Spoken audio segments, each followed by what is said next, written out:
three, four. 1, 2, 3, 4. 1, 2, 3,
So that is Joy Spring, which is in the new Trinity syllabus. So I want to talk a little bit about this piece, to just go through some of the different sections here, help you out a little bit if you're trying to learn this by yourself. If you've got a teacher, then obviously listen to your teacher. So we're going to have a look first of all at the first section, which is section A. And we've got this thingy, which you may have noticed. It says crotchet 40, and then we've got 2 quavers and then a little triplet kind of grouping. And this is called a metric modulation. And what this means is that whenever you see written down some quavers, 1 and 2 and 3 and 4 and, you don't play quavers, at least you don't play straight quavers, you play swung quavers or shuffled quavers. So what you actually end up playing is 1, a 2, a 3, a 4, a 1, a 2, a 3, a 4. So that's the first thing. And this piece has a swing feel, so even though it's written out as a kind of straight piece, we don't play it with a straight feel. That's really important. The next thing you can also see is we have the little dots above the lines, as in what we actually call phrasing. This score is what you might call an open chart, because there's a lot of information which you have to put in yourself. You have to draw upon your own experience as a musician to fill in the gaps, as it were. Now, at grade 3, you don't have a tremendous amount of experience as a musician. So what I would instruct you to do, if you were coming to me for a drum lesson, is I would say, what we have to do here is we have to take that phrasing, we have to play the phrasing on the snare drum. So in those first 2 bars, we've got phrasing that goes 1, a 2, a 3, a 4, a 1, a 2, a 3, a 4. And we have to play that alongside the swing pattern on the ride cymbal. So the ride cymbal swing pattern goes 1, 2, a 3, 4, a 1, 2, a 3, 4. So the piece actually starts on the 1 So when we're putting the phrasing together, we don't actually need to play the ride cymbal swing pattern exactly. We can kind of adapt it a little bit to fit with the phrasing. What we'd end up getting in the first 2 bars then is 1, a 2, 3, 4, 1, 2, a 3, 4. Then at bar 5 we get something very similar again. 1, a 2, 3, 4, a 1, 2, 3, a 4, 1, a 2, a. So that takes you to bar 7. So those are the bits of phrasing we have in the first 2 lines in section A. In B, in section B, we get some very similar patterns again. So this phrasing is actually identical to various points in A. So bar 12 is the same as bar 2, and then you've just got bar 13, which has that little extra snare in there, or whichever way you want to play the phrasing. 1, 2, 3, 4, 1, 2, 3, 4. So that's those 2 bars. Section C, we come up against a roll in bar 17. In fact, in bar 17 and 19, both of those bars have rolls in them. They're slightly different.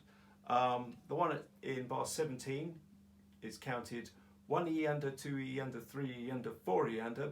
We're not counting this bar out as a swing. And that's fairly typical in this kind of score. When you come up against a roll, you wouldn't swing the roll, because otherwise it's going to sound really weird. So this goes 1 E under, 2 E under, 3 E under, 4. And at the kind of speed we've been playing the other bars, so 1, 2 E under, 3 E under, 4 E under, 1, 2 E under, 3 E under, 4. That's what we want. 1, 2 E under, 3 E under, 4. Bar 19, the roll starts on the left hand, and it's on beat 2 and. 1 E under, 2 E under, 3 E under, 4. Now if you play that a little bit quicker, so 1, 2, 3, 4, 1, 2, and 3, 4. 1, 2, 3, 4. That's what we're after there. 23, we have a break at the end of that bar, into bar 24, where we have a rest. Bar 23 goes something like this. 1, 2, 3, 4, up. So I'd recommend just holding the cymbal at that point to choke it. It's not in the score, but I think it sounds better if you do that. And then we carry on. We've got a little pickup note at the end of that bar, at the end of bar 24, 4 and So it goes 4 and 1, 2, 3, 4, 1, 2, 3, 4, 1, 2, 3, 4. And we're at bar 28. So another little 5-stroke roll here. 1 and 2 and a 4. Bar 29 starts like bar 5, and then we have in bar 30 we just have a 2 on the snare. So I'll play bar 29 into bar 30. 1, 2, 3, 4, 1, 2, 3, 4, and then 1, 2, in the next bar. Let's put those all together. 1, 2, 3, 4, 1, 2, 3, 4, 1, 2, E is pretty much just swing on the right cymbal.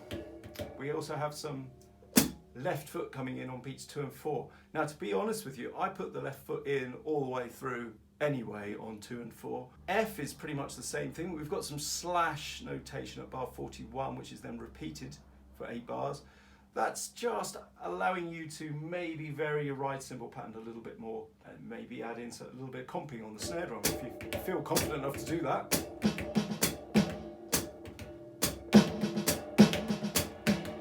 That sort of pattern. At G, we have 1, 2, 3, 4, 1, 2, 3, 4, 1, 2, 3, 4. Bar 55 goes 1, 2, 3, 4, up. Now I play a bass drum onto that cymbal at the end there. 1, 2, 3, 4, up. The next bar picks it up again on the 3, so 3, 4, 1, 2, 3, 4, 1, 2, 3, 4, 1, 2, 3, 4. And then we end up at bar 60. Bar 60 is counted 1, 2, 3, 4. Well, bar 60 and 61 of H go 1, 2, 3, 4, 1, 2, 3, 4, and then we're into the roll section at bar 62. Now these rolls, I find them easier to count as quavers. 1, 2, 3, 4, 1 and 2 and 3, 4, 1, 2 and 3 and 4, 1, 2, 3, 4, 1 and 2 and 3 and 4 and 1 and 2 and 3 and 4, 1, 2, 3, 4, 1, 2, 3, 4, 1, 2, 3, that's the whole piece. I hope that's helpful. And also, if you do find this video interesting, please subscribe to my channel. Please subscribe to my channel, because although there's not much content here yet, I am planning on putting on quite a bit, especially with regards to this Trinity syllabus. So keep your eyes peeled, watch the skies, and generally have a good time. Bye-bye.